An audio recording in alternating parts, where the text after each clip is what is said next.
Hello बच्चों, let's see the question.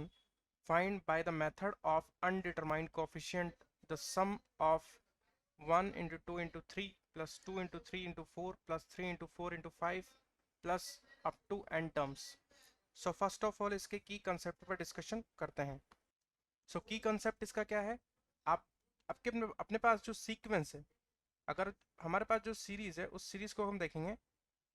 यहाँ पर हमें सीरीज गिवन है 1 into 2 into 3 plus 2 into 3 into 4 plus 3 into 4 into 5.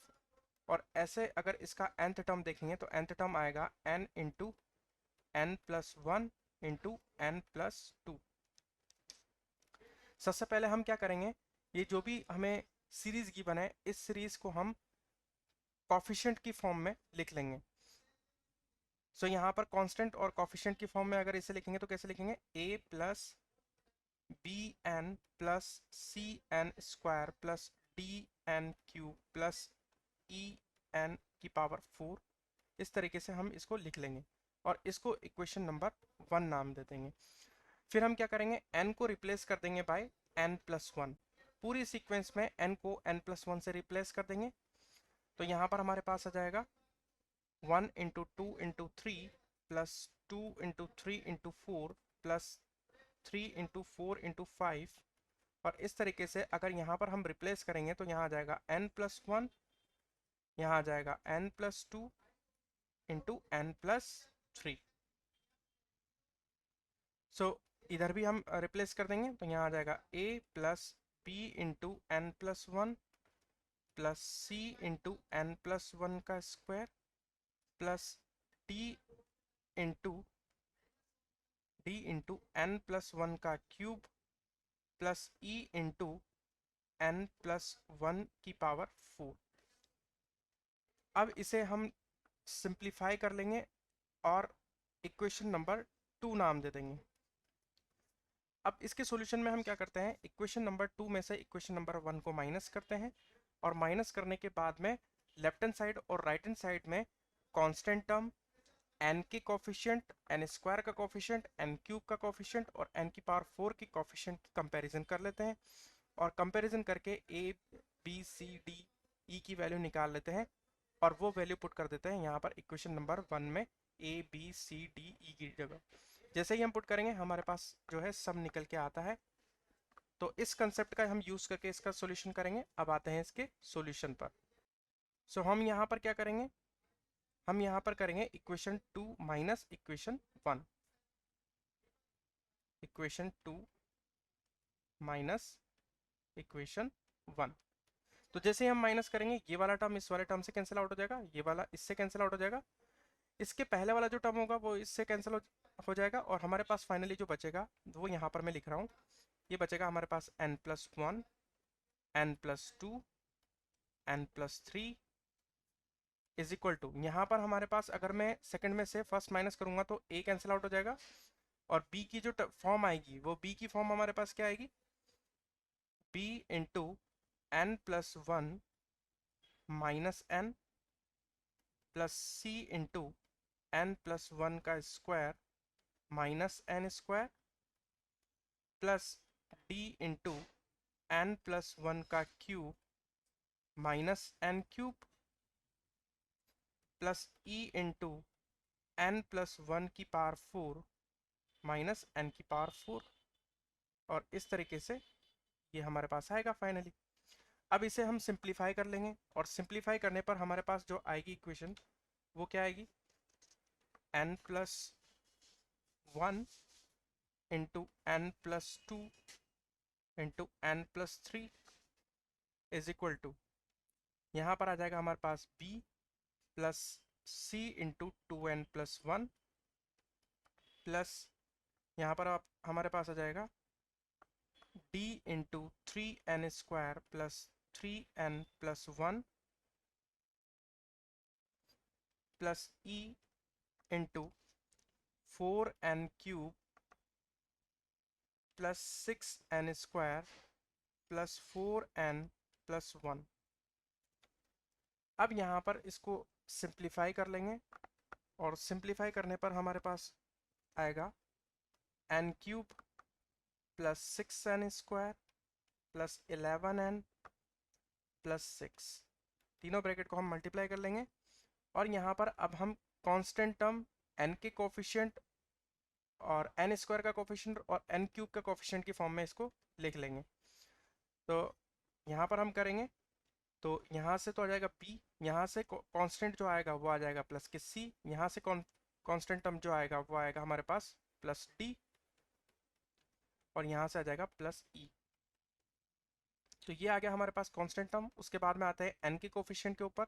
तो n के कोफिशिएंट यहाँ पर मिलेगा हमें 2c, यहाँ पर n का कोफिशिएंट मिलेगा हमारे पास 3d, यहाँ पर n का कोफिशिएंट हमारे पास मिलेगा प्लस 4e और इंटू n प्लस, अब यहाँ पर n स्क्वायर का कोफिशिएंट देखते हैं। तो n स्क्वायर का कोफिशिएंट यहाँ पर आ जाएगा हमारे पास 3d, और यहाँ से हमारे पास आ जाएगा प्लस 6e, ये n स्क्वायर का कोफिशिएंट हो गया। और फिर n क्यूब का कोफिशिएंट निकालेंगे तो n क्यूब का कोफिशिएंट हमारे पास मिलेगा 4e। अब यहाँ पर हम n क्यूब का कोफिशिएंट, n स्क्वायर का कोफिशिएंट, n का कोफिशिएंट और कांस्टेंट टर्म का कंपैरिजन करेंगे। तो सबसे पहले कांस्टेंट टर्म का करते हैं। तो यहाँ पर 6 आ जाएगा b plus c plus d plus e। अगर कांस्टेंट n के कोफिशिएंट की बात करें तो यहाँ पर 11 है, और यहाँ पर है हमारे पास 2c plus 3d plus 4e, और यहाँ n स्क्वायर का कोफिशिएंट है हमारे पास 6, और इधर है हमारे पास 3d प्लस 6e।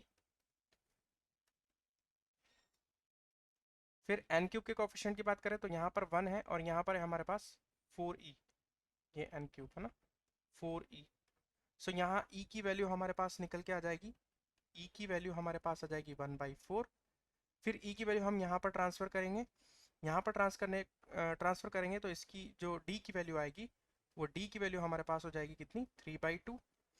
फिर d और e की वैल्यू अगर हम यहाँ ट्रांसफ़र करते हैं तो यहाँ से c की वैल्यू निकल के आएगी, जो कि आएगी हमारे पास 11/4। और c, d और e की वैल्यू अगर यहाँ पर रख देते हैं तो यहाँ से हमारे पास b की वैल्यू निकल के आ जाएगी, ये आ जाएगी हमारे पास 3/2।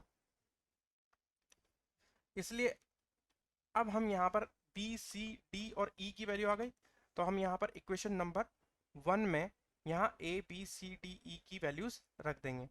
तो अभी हमारे पास a की वैल्यू नहीं है, तो हम अब लेफ्ट हैंड साइड में तो इसका क्या है, पूरे का सम है। तो यहाँ पर हम क्या करेंगे, s इज इक्वल टू, यहाँ पर आ जाएगा हमारे पास a plus 3/2n plus 11/4n square plus 3/2n cube plus 1/4n की पावर 4, ये हमारे पास आ जाएगा। अब वापस से a की वैल्यू निकालनी है, तो क्या करेंगे, पुट कर देंगे n इज इक्वल टू 1, तो इससे मिल जाएगा हमें क्या, a is equal to 0 by equation 1। तो यहाँ पर हमारे पास क्या आ जाएगा, s जो आएगा हमारे पास वो आ जाएगा हमारे पास 3/2n plus 11/4n square plus 3/2n cube plus 1/4n की पावर 4। इसे थोड़ा रीअरेंज करेंगे तो यहाँ पर हमारे पास आ जाएगा, अगर यहाँ से हम 4 कॉमन ले लेंगे तो यहाँ 2 मल्टीप्लाई हो जाएगा, यहाँ पर भी 2 मल्टीप्लाई हो जाएगा। हमारे पास जो s आएगा फाइनली सोल्व करने के बाद जो s आएगा वो हमारे पास आ जाएगा n into n plus 1 into n plus 2 into n plus 3 divided by 4। यहाँ पर जब हम 4 कॉमन ले लेंगे, जैसे यहाँ पर n/4 कॉमन लेंगे, मैं आपको यहाँ पर स्टेप बता देता हूँ। यहाँ पर अगर मान लीजिए n कॉमन लेते हैं, हम n/4 कॉमन लेते हैं, तो अंदर कितना बचेगा ये मैं आपको बता रहा हूँ, और फिर उसको इस फॉर्म में कैसे लेके आएंगे वो भी बता रहा हूँ। सो यहाँ पर n/4 जैसे ही कॉमन लेंगे तो यहाँ आ जाएगा 6n, यहाँ आ जाएगा हमारे पास 6n प्लस, और यहाँ पर अगर 4 लेंगे तो यहाँ पर आएगा 11n स्क्वायर। फिर यहाँ पर हम सिंप्लीफाई इसको करेंगे तो यहाँ आ जाएगा 6n cube plus 6n cube, ठीक है।